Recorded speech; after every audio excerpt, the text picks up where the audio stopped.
forgive you.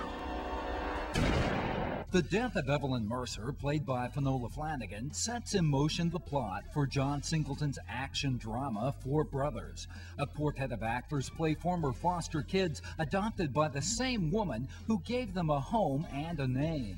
Mark Wahlberg leads an ensemble cast including Andre Benjamin, Garrett Hedlund, and Tyrese Gibson. You see the title, Four Brothers, and you'll be like, how are they four brothers?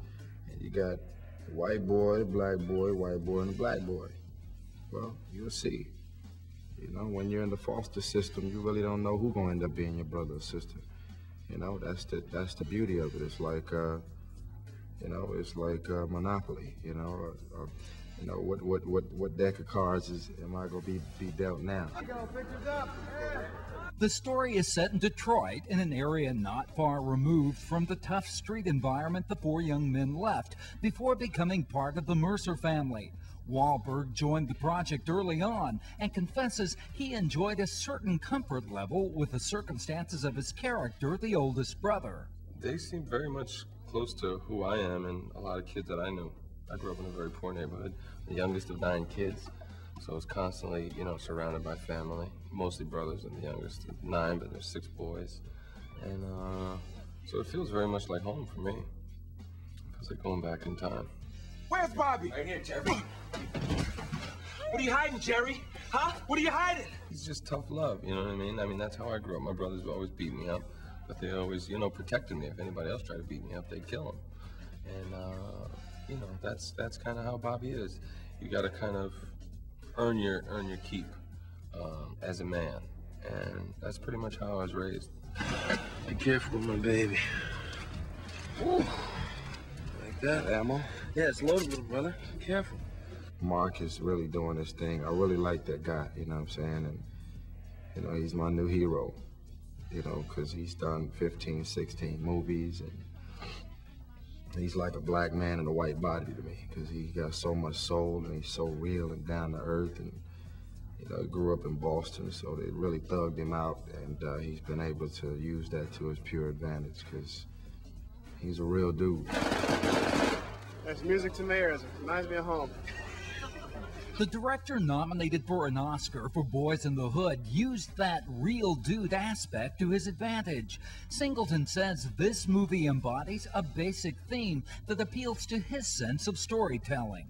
You know, to show men and contemporary men in a way in which isn't really shown in most mainstream pictures. You know, being strong, you know, but actually thoughtful and sensitive at the same time, you know.